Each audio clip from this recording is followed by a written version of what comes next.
ساری چیزیں اس کے حکم کے محتاج ہیں، تو اس لیے اللہ پاک کو نہ اونگ آتی ہے نہ نیند آتی ہے۔ اللہ پاک شرک سے پاک، ایسے تمام نامناسب، اس کے صفات کامل ہیں، اپنے تمام ذات میں بھی کامل، صفات میں بھی کامل۔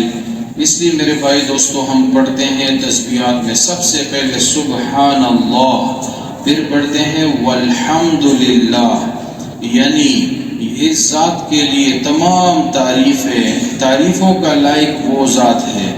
اللہ پاک تمام تعریفوں کے لائق ہے۔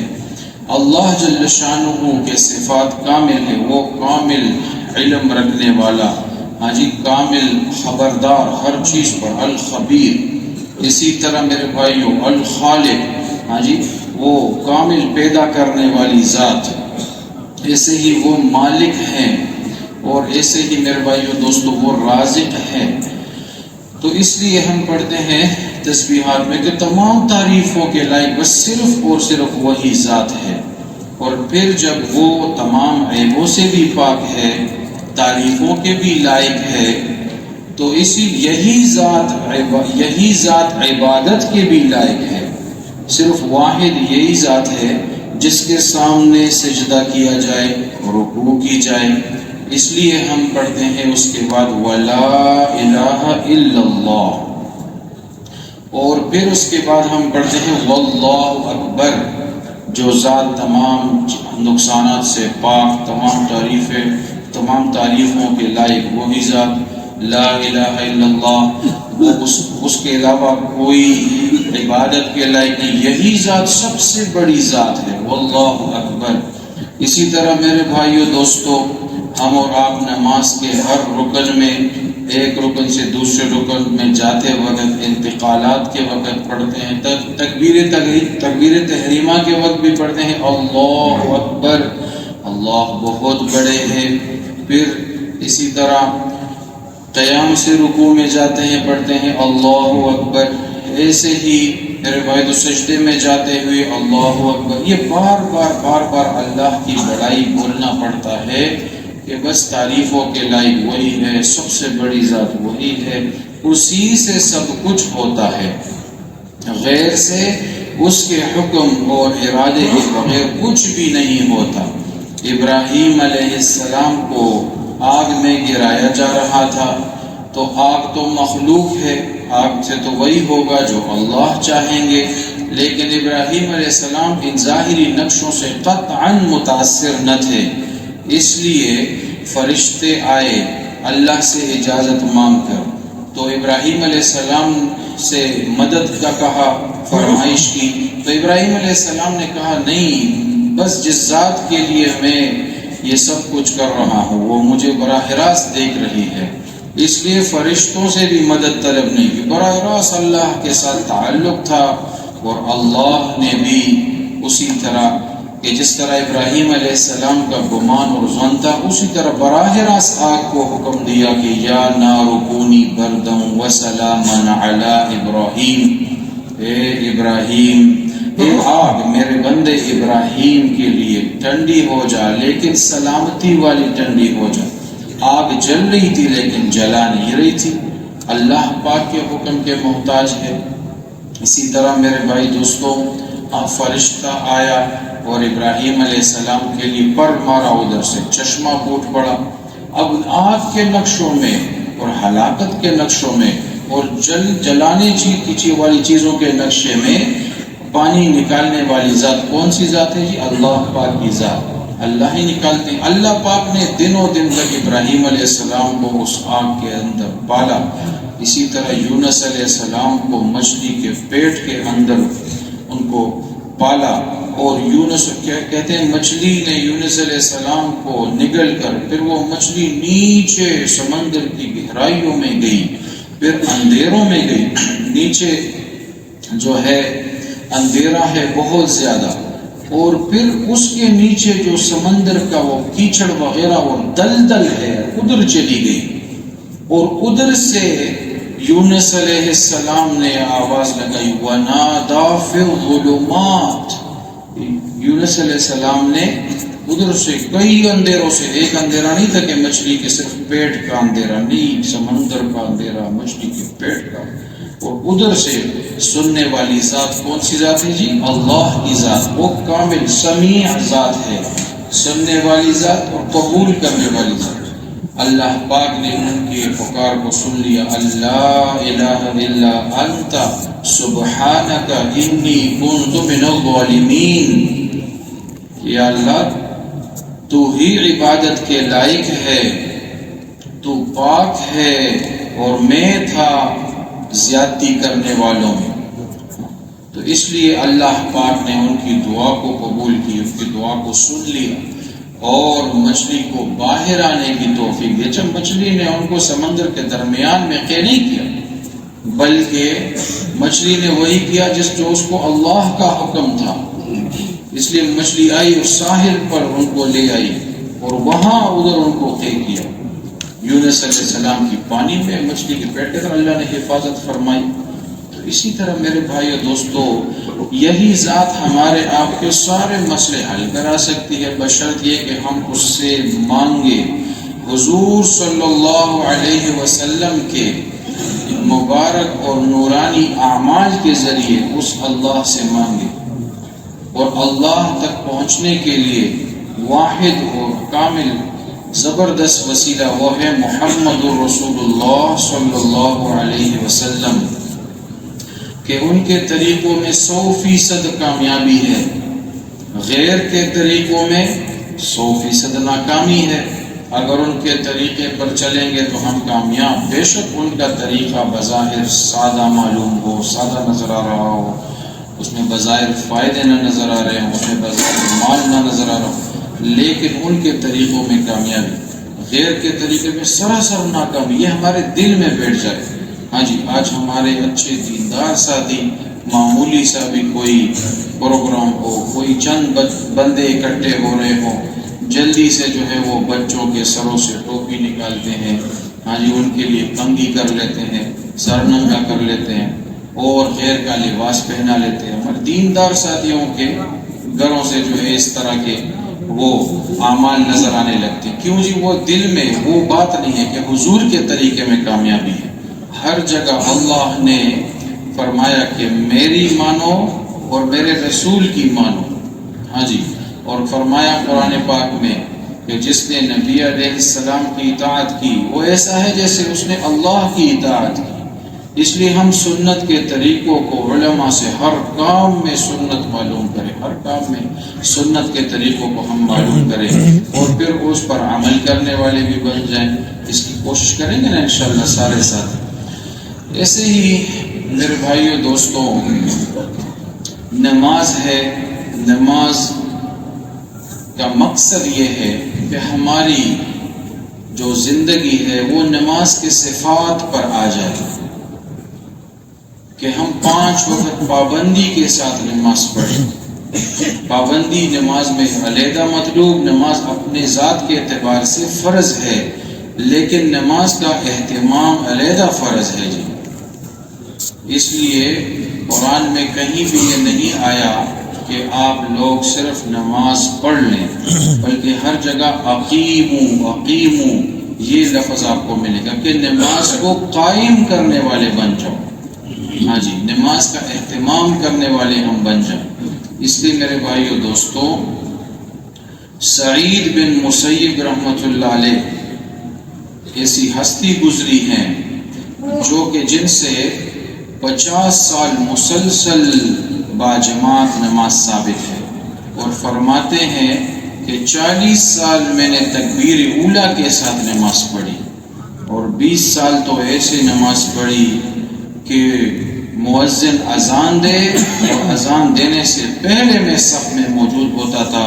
اس اہتمام کے ساتھ میں نے 20 سال تک نماز پڑھی ہے۔ ایسی ترقی کرتے کرتے آگے پہنچے کہ بہت بڑے محدث تھے، وہ بے حد مصروف ترین شخصیت تھی، لیکن اس کے باوجود نماز کا اتنا اہتمام۔ علماء فرماتے ہیں کہ یہ اذان تو غافلین کے لیے ہے، کہ جو غافل ہوں گے دنیا کے کاموں میں ان کے لیے بتایا جاتا ہے اللہ اکبر اللہ اکبر. ارے بھائی اب دنیا کا کام چھوڑیں، اللہ بڑے ہیں، ان دنیا کے دندوں سے اثر نہ لیں. اللہ کے حکم کا وقت ہے، حکم پورا کرنے کا. لیکن اور جو دیندار ساتھی ہوں اور جو غافل نہیں ہیں، ذاکر ہیں، اللہ کی یاد والے ہیں، تو وہ تو اللہ کا حکم کیسے بھولیں گے؟ اس لیے وہ نماز سے پہلے فکر مند ہو جائے کہ نماز کا وقت آ رہا ہے. اس لیے میرے بھائیو دوستو، نماز کا اہتمام کا ہم بھرپور کوشش کریں. آج ہم گھڑی اس لیے دیکھتے ہیں کہ کہیں مسجد میں ابھی ٹائم بہت ہے، وقت بہت ہے، آخری 5 منٹ رہ جائیں تو جائیں گے. ویسے نو میں چلیے نماز کے وقت سے تھوڑا آگے نہ چلا جاؤ. اس اعتبار سے ہمارے بڑے جو ہوتے ہیں اکابر، وہ اس اعتبار سے وقت کا اہتمام کر دیں کہ جلدی جاؤں اور نماز کا انتظار کروں. تو ایسے ہی میرے بھائی دوستوں ہم نماز کا اہتمام کرنے والے بن جائیں. اسی طرح علم و ذکر ہے جی، یہ ایک بڑی صفت ہے کہ دعوت کے کام کو ہم کریں گے لیکن علم اور ذکر کی لائن کو سامنے رکھتے ہوئے کہ علم میں حال کے امر کو پہچاننا ہے اور ذکر میں حال کے امر پر آئیں گے کیسے، اس کے لیے اللہ کی یاد بے حد ضروری ہے. جس کو اللہ یاد ہوں گے تو ان کو اللہ کا حکم کبھی نہ ٹوٹنے نہیں دیں گے، اور نبی علیہ السلام کا طریقہ کبھی ان سے نہیں ٹوٹے گا، کبھی نہیں گرے گا ان سے نبی علیہ السلام کا طریقہ، کیونکہ اللہ ان کو یاد ہے، اللہ کی یاد دھیان ان کو نصیب ہے. اور علم کا مقصد کہ حال کے امر کو ہم پہچانیں، اور اسی طرح حلال حرام پاک ناپاک ساری چیزوں کی ہمیں تمیز ہو. یہ علماء سے پوچھ کر سیکھنا پڑے گا. حاجی صاحب رحمۃ اللہ علیہ فرماتے صحابہ پوچھ کر عالم بنے. انہوں نے ہماری طرح کتابیں نہیں پڑھی تھی، بلکہ وہ پوچھ کر ہر بات میں حضور صلی اللہ علیہ وسلم سے مسئلہ پوچھا، ہر بات میں. تو اس طرح ہمیں انہوں نے یہ علم ہے منتقل فرمایا. ایسے ہی اپنے اولاد میں سے بعض کو ہم دیندار تو نیک تو سب کو بنانا ضروری ہے، اور نیک عمل والوں کی صحبت میں بھیجنا یہ تو سارے اولاد کے لیے ضروری. اور اللہ جو ہے توفیق دے سارے جو ہے علماء بن جائے، مفتیان کرام ہو تو اور بھی بڑی بات نہیں، تو کم از کم ایک آدھ اسی طرح بچیوں کو بھی ہم پڑھائیں. خود عالم نہیں بن سکتے تو ان کو تو کتابیں پڑھوا سکتے ہیں، کم سے کم درجے میں قرآن کا ترجمہ ان کو پڑھائیں، اور موٹا علم کی کتابیں وہ ضرور پڑھ لیں، احکامات سیکھ لیں. تو اسی طرح میرے بھائیوں دوستوں، یہ ہے کہ اللہ کا یاد اور دھیان ہمیں نصیب ہو کہ اللہ مجھے دیکھ رہے ہیں، میری سن رہے ہیں، ہر جگہ میرے ساتھ ہیں. یہ کیفیت کیسے پیدا ہوگی؟ اس کے لیے بڑے ہمیں دیتے ہیں ذکر اور تسبیحات، کہ اللہ کے دھیان کو جمانے کے لیے ذکر ہے. کہ ذکر کا صرف پڑھنا، یہ اس سے ہم ذاکرین نہیں بنیں گے، بلکہ اللہ کا دھیان اور یاد جس کو زیادہ نصیب ہوگا تو پھر وہ جو ہے کاروبار میں جھوٹ نہیں بول سکتا، وہ جو ہے نیند کے وقت میں اس سے نماز نہیں چھوٹ سکتی، سردی میں گرمی میں، کیونکہ اس کو تو اللہ کا دھیان یاد نصیب ہے. اس لیے کہتے ہیں سبحان اللہ والحمد للہ ولا الہ الا اللہ واللہ اکبر 100 بار صبح شام ہم کم سے کم اس کے تسبیح پڑھ لیں، اور زیادہ سے زیادہ 300 بار، 313، 500 تو اور بھی سونے پر سہاگا. اسی طرح استغفار ہم ضرور پڑھ لیا کریں صبح شام 100 مرتبہ تو کم سے کم ہے جی. حاجی صاحب رحمۃ اللہ علیہ فرماتے کہ اللہ کا فضل ہے کہ یہ جو 300 کا عدد ہے، 300 کا عدد یہ اللہ پاک ذکر کثیر میں شامل کرتے ہیں. اس لیے اگر ہم کسی تسبیح کو، کسی ورد کو 300 عدد میں بھی پڑھیں گے تو انشاءاللہ اللہ کی ذات سے امید ہے انشاءاللہ ذکر کثیر میں شمار ہوگا. اس لیے اس عدد کی تو کوشش کریں گے نا انشاءاللہ جی. کم سے کم ہم ابھی 100 سے آگے چلنے والے بن جائیں، 300 500 مرتبہ. ہاں جی. ایسے ہی میرے بھائی دوستو، تمام مشکلات کے وقت، ہر مسئلے میں، بیماریوں میں لا الہ الا انت سبحانک انی کنت من الظالمین، علماء فرماتے ہیں اس میں استغفار بھی ہے، اور اسی طرح آگے اس میں قرآن میں آتا ہے وَكَذَلِكَ نُنْجِي الْمُؤْمِنِينَ، کہ اسی طرح تمام مومنوں کو ہم نجات دیں گے اگر وہ یونس علیہ السلام کی طرح اس کلمے کو پڑھے اور اسی طرح اللہ کی طرف رجوع کرے، توبہ کرے، استغفار مانگے اللہ سے، تو اسی طرح ہم ان کی بھی مدد کریں گے اور مسائل سے نجات دیں گے۔ ہاں جی، ہمارے استاد محترم تھے تو وہ فرماتے تھے کہ لوگ آتے ہیں ہمارے پاس، جی کوئی نیا وظیفہ دیں، کوئی نیا وظیفہ دیں، حالانکہ اللہ پاک نے اس آیت میں آگے لکھا ہوا کہ ہم اسی طرح مومنوں کی مدد کرتے ہیں، اسی طرح ان کو نجات دیتے ہیں۔ تو اللہ پاک فرماتے ہیں میں اسی طرح نجات دیتا ہوں، لوگ کہتے ہیں نہیں یہ وظیفہ تو قرآن ہے، نیا دیتے ہیں۔ اس لیے میرے بھائیو دوستو، ہم اس کلمے کے بھی ورد کریں۔ ایسے ہی درود شریف تو بے حد ضروری ہے، کثرت سے درود شریف ہو، اور ایسے ہی استغفار، حدیث پاک میں آتا ہے کہ روزانہ عمل نامے اللہ کے ہاں پیش ہوتے ہیں، تو جس عمل نامے کے شروع اور آخر میں اللہ تعالیٰ استغفار دیکھتا ہے تو درمیان والے ساری چیزوں کو معاف فرما دیتے ہیں۔ اس لیے صبح شام کا استغفار بے حد ضروری۔ گناہ ہم سے بے حد ہوتے ہیں، ہمارے کانوں سے، آنکھوں سے، ہماری زبان سے، ہمیں پتہ ہی نہیں چلتا، بڑے بڑے گناہ ہو جاتے ہیں۔ اس لیے استغفار ضروری۔ نوح علیہ السلام نے اپنے قوم کو استغفار کی تلقین کی کہ نارینہ اولاد کی کمی تھی، قحط سالی تھی، باغات سوکھ گئے۔ نوح علیہ السلام نے ان کو فرمایا کہ آپ استغفار پڑھو، اللہ پاک زبردست گہری بارشیں برسائیں گے، اور ایسے ہی آپ کے اموال کو، مالوں کو بڑھائیں گے اور نارینہ اولاد بھی عطا کریں گے۔ اس لیے اور آپ کے لیے جنات، باغات اگائیں گے اور نہریں اللہ پاک جاری کریں گے۔ استغفار کے بڑے بڑے 5 فائدے اس آیت میں ہیں۔ اس لیے ہم بہت ان باتوں کی کوشش کریں، اور کم سے کم 1 پارہ تلاوت تو روزانہ ہمارا ہو۔ بڑے فرماتے ہیں حفاظ کرام 3 پارے تلاوت کریں، اور اسی طرح غیر حفاظ وہ 1 پارے تلاوت روزانہ ضروری، اس کی کوشش کریں گے نا انشاءاللہ۔ اور موقع محل کی دعائیں بہت ضروری۔ اور ایسے ہی میرے بھائی دوستو، ہمارے اخلاق صحیح ہو جائیں اور ہمارے اعمال محفوظ ہو جائیں، ہم قیامت کے دن بڑے بڑے پہاڑ بندے لے کر آئیں گے نیکیوں کے، لیکن لوگوں کے حقوق اس پر اتنے چڑھے ہوں گے کہ ادھر اس سے مطالبہ کریں گے۔ اللہ پاک رب العزت، وہ دن تو عدل والا دن ہوگا، تو اللہ پاک اس سے جو ہے نیکیوں کو کم کرتے کرتے لوگوں کو دیں گے، حتیٰ کہ نیکیوں کے پہاڑ ختم ہو جائیں گے، اور پھر لوگوں کے گناہ اس پر رکھیں گے۔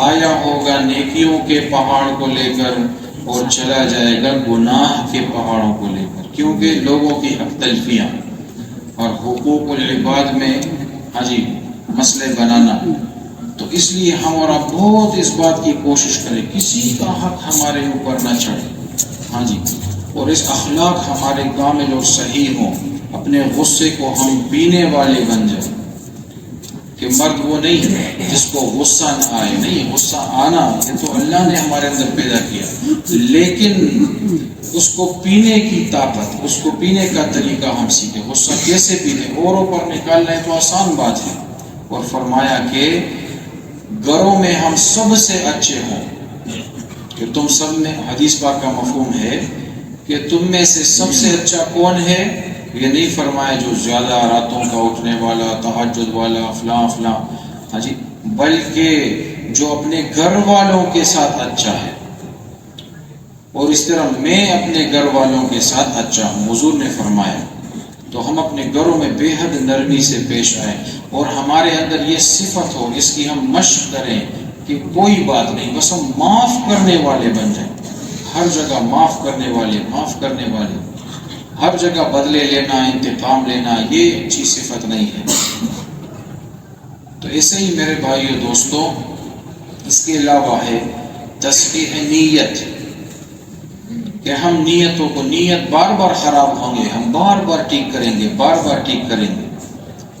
ہمارے بہت بڑے عالم ہیں تو مردان مرکز کے بزرگوں فرماتے ہیں یہ صرف دعا سے بس مانگنے کے ذریعے یہ نیت کی تصحیح ہو جاتی کہ یا اللہ تصحیح نیت نصیب فرما، ہر کام میں صحیح نیت، ہر کام میں اخلاص نیت، کہ اللہ کے رضا کے جذبے سے تمام کام ہو۔ نیت ہمیں پتہ ہی نہیں ہوگا اور نیت خراب ہو جاتی ہے، نیت درمیان سے چلی جاتی ہے کہیں اور۔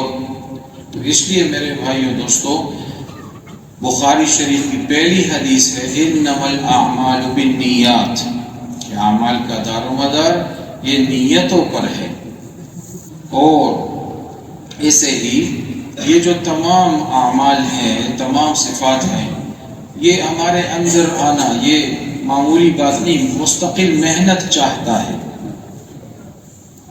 کہ ہم خود بھی نیکیوں پر آئیں، اوروں کو بھی نیکیوں کی طرف لائیں، خود بھی برے کاموں سے بچیں، اوروں کو بھی بچائی برائیوں سے ہم بچانے کی کوشش کریں۔ ختم نبوت کے صدقے میں، کیونکہ ہمارا عقیدہ ہے کہ حضور صلی اللہ علیہ وسلم کے بعد کوئی نبی آنے والا نہیں ہے، اب کام امت کے سپرد ہے۔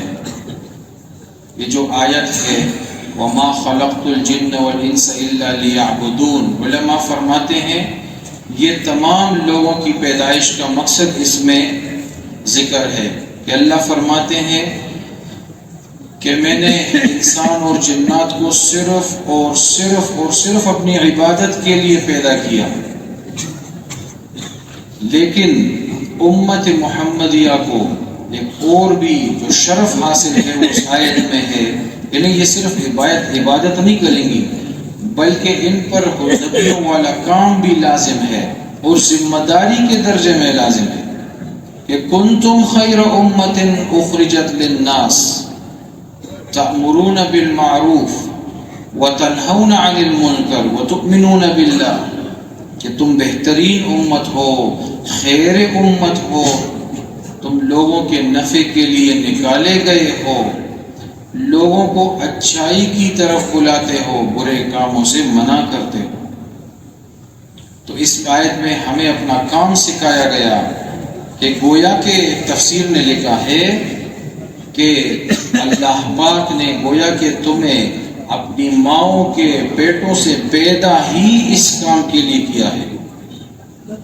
اس لیے بڑے فرماتے ہیں کہ اللہ نے ہماری تشکیل پہلے سے کرائی ہے، یہ تو مختصر تشکیلیں ہیں، وقتی طور سے تشکیلیں کہ آپ کی تشکیل فلانی جگہ ہوئی فلانی جگہ، یہ تو کام کو انتظامی امور ہے، کوئی کس وقت کتنے دنوں کے لیے کہاں جائے گا، لیکن مستقل ہماری جو تشکیل ہے وہ اس کام پر ہے کہ ہم لوگوں کی خیر خواہی کے لیے اور اچھائیوں کی طرف لوگوں کو بلانا، یہ ہمارا کام ہے۔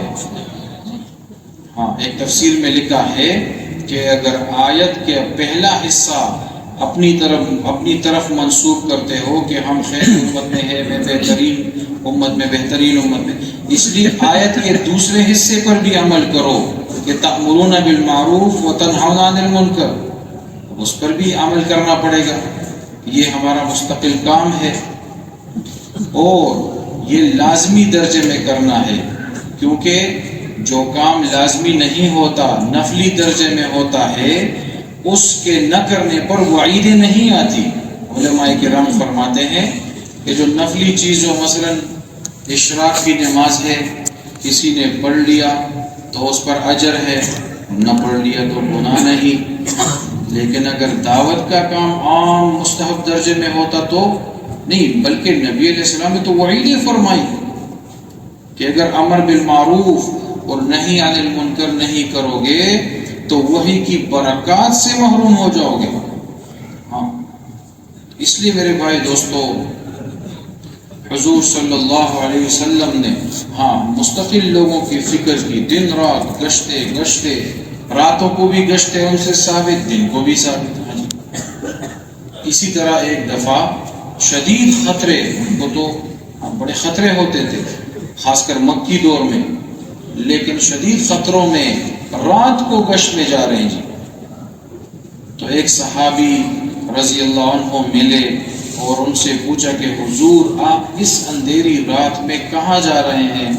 انہوں نے فرمایا کہ میں نے سنا ہے کہ اس پہاڑی کے پیچھے قافلے نے پڑاؤ ڈالا ہے، تو میں نے چاہا کہ پتہ نہیں کہاں کے ہیں اور کہاں جا رہے ہیں، ان کو جانے سے پہلے توحید کی دعوت دے دوں۔ تو صحابی رضی اللہ عنہ نے شفقتاً فرمایا کہ حضور آپ صبح سویرے چلے جاتے، اس آدھی رات میں کیوں اپنے آپ کو خطرے میں ڈالا؟ تو حضور صلی اللہ علیہ وسلم نے جواب دیا کہ میرا بھی یہی منشا تھا، یہی میرا بھی جی میں تھا، لیکن میں نے سوچا ویسے نہ ہو صبح میرے جانے سے پہلے وہ قافلہ کوچ کر جائے، یہاں سے روانہ ہو جائے، اس لیے میں نے کہا آدھی رات صحیح لیکن میں نے ان کو دعوت دینی ہے، اسی وقت چل پڑا۔ اسی طرح میرے بھائیو دوستوں، صحابہ کرام اللہ کے راستے میں ہر سال باقاعدہ مستقل اہتمام ہوتا، جب بھی تقاضا آتا بس لبیک کہہ کر وہ تیار تھے۔ ہاں جی، ایک فرماتے ہیں کہ حضرت علی رضی اللہ عنہ کو ایک سال کے اندر 6 مرتبہ مختلف تقاضوں پر ان کے ساتھ جماعت روانہ کر کے 6 مرتبہ امیر بنا کر بھیجا گیا، ایک سال کے اندر 6 مرتبہ۔ جب تقاضا پورا کرتے واپس آتے کارگزاری سناتے، جاتے ہوئے ہدایات، واپسی آتے ہوئے کارگزاری، یہ مستقل صحابہ کرام سے ثابت ہے۔ اور ہر سال اسی طرح 4 ماہ کی ترتیب پر ہر سال 6 ماہ آدھی عمر، اور ایسے ہی میرے بھائی دوستوں راتوں کو بھی تقسیم کیا ہوتا کہ آدھی رات مسجد اور مسجد کے اعمال، ہاں جی، آدھی رات جو ہے اپنے بدن کے جو حقوق، آرام وغیرہ بیوی بچوں کو دیتے۔ میرے بھائی اور دوستو یہ مستقل کام ہے۔ حضرت ابو ایوب انصاری رضی اللہ عنہ میزبان رسول کہ آخری عمر میں جب ان کی تشکیل ہو رہی تھی، وہ ایک قافلہ جا رہا تھا جی اللہ کے راستے میں، جماعت جا رہی تھی، تو ابو ایوب انصاری رضی اللہ عنہ نے بھی اپنے آپ کو پیش کیا کہ میں بھی جاؤں گا، حالانکہ بے حد کمزور تھے، سواری پر چڑھ بھی نہیں سکتے تھے۔ لوگوں نے منع کیا کہ حضرت آپ جو ہے معذور ہیں، اس لیے آپ کیوں جا رہے ہیں؟ تو انہوں نے فرمایا کہ یہ آیت مجھے نہیں چھوڑ دی، انفروا خفافا وثقالا، کہ اللہ کے راستے میں نکلو ہلکے ہو یا بوجھل، مجھے تو جانا ہے۔ اور پھر اسی سفر میں روانہ ہوئے اور اسی میں ان کا وہ انتقال کر گئے۔ آج دفن ہے استنبول میں، ہمارے آپ کے اس زمانے کے تبلیغ میں، ہاں وہ تو صحابہ کے دور کی تبلیغ تھی، لیکن ہمارے جو ہے اس دور کے ایک تبلیغ والا ساتھی بھی ادھر جو ہے ان کو موت آئی اور وہاں پر ان کو دفنایا گیا۔ اب جب قیامت کے دن وہ بھی اٹھیں گے حضرت ابو ایوب انصاری رضی اللہ عنہ کے پاس سے، تو ان کو جواب دینا آسان ہوگا کہ یا اللہ یہ جس راستے میں نکلے ہیں میں بھی ان کے نقش و قدم پر گیا ہوں، ادھر میری بھی دفن ہوئی ہے، موت آئی ہے۔ اس لیے میرے بھائی اور دوستوں، ہم یہ صحابہ کے نقش و قدم پہ چلنا ہے مستقل۔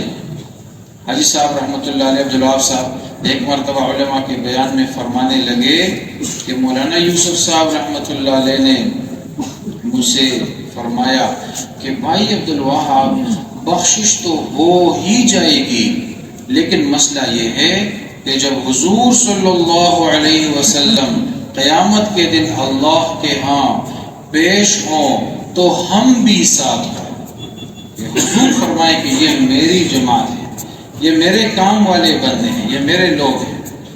اس لیے حضور کے کام کو اپنا کام سمجھنا کہ بس میں مولی جمیل صاحب رحمۃ اللہ علیہ وہ فرماتے کہ بار بار یہ کہو، ایک یہ ہوتا ہے نا کہ تبلیغ میرا کام ہے، ایک تو یہ ہوتا ہے کہ میں ہوں ہی نبیوں کے کام والا۔ سب سے پہلے تو ہم اپنی پیدائش کا جو مقصد اور نیت ہے وہ اس کو پہچانے کہ میرا کام، میں ہوں ہی نبیوں کے کام والا، ہاں میری نسبت بڑی اونچی ہے۔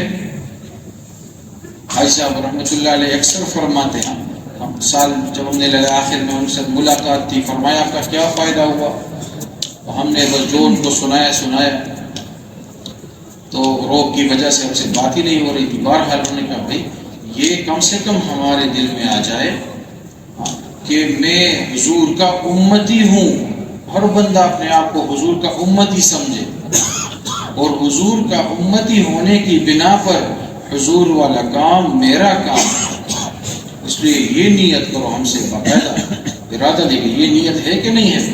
اس لیے میرے پاس ہم اور آپ بھی، اور دعاؤں میں بھی ہماری دعائیں بھی عالمی ہیں، کہ دعاؤں میں بھی ہم یہ باقاعدہ مانگے یا اللہ پوری امت کو ہدایت نصیب فرما. اور ایک بزرگ فرماتے کہ یہ 2-3 دعائیں یہ تو ہماری تمام دعاؤں میں ہو، ہر نماز کے بعد اور تہجد کے وقت بھی، یا اللہ پوری امت کو ہدایت نصیب فرما. اور اسی طرح یا اللہ تمام مسلمانوں کو اپنے مقصد پر لے آ، کہ تمام مسلمان اپنے مقصد کو تو پہچانے کہ ہماری پیدائش کا مقصد کیا ہے، ہمارا کام کیا ہے، ہمیں کیا کرنا ہے. ہاں جی. اور اسی طرح دنیا کے کام تو ہم ضروریات پوری کرنے کے لیے صرف، بس مقصد نہیں ہے، مقصد کے درجے میں یہ کام ہے. اور تیسری ہم کم از کم یہ دعا ضرور مانگے کہ اللہ مجھے بھی اس عظیم محنت کے لیے قبول فرما اور موت تک قبول فرما. مجھے اس کام کے ساتھ یا اللہ موت تک جڑا رکھے. اور یا اللہ ہمیں صدیقی نیابت نصیب فرما. شاہ اکثر مولانا یوسف صاحب کے بیانات میں سنا کہ یہ دعائیں ہم مانگے. اب یہ اونچی اونچی دعائیں انشاءاللہ مانگیں گے تو اللہ پاک ہمیں وہ نیابت نصیب فرما دے گے انشاءاللہ. اس لیے میرے بھائی اور دوستو، اس کام کو سیکھنے کے لیے کہتے ہیں کہ ہر جلد از جلد ہم جس کے 4 مہینے نہیں لگے وہ 4 مہینے ضرور جلد از جلد لگا لیں، اور پھر ہر سال 4 مہینے کی ترتیب پر انشاءاللہ آ جائیں. اور ایسے ہی سفر کے لیے جن کے قواعد پورے ہوں وہ سال 7 مہینے بیرون ملک اندرون ملک اس کے بھی انشاءاللہ ارادے کر لیں. اور ایسے ہی یہ اجتماع آنے والا ہے کراچی کا، تو جس طرح بڑے ہدایات بار بار فرماتے ہیں ہم مسجدوں کو 24 گھنٹے آباد کریں، اور عصر سے لے کر اشراق تک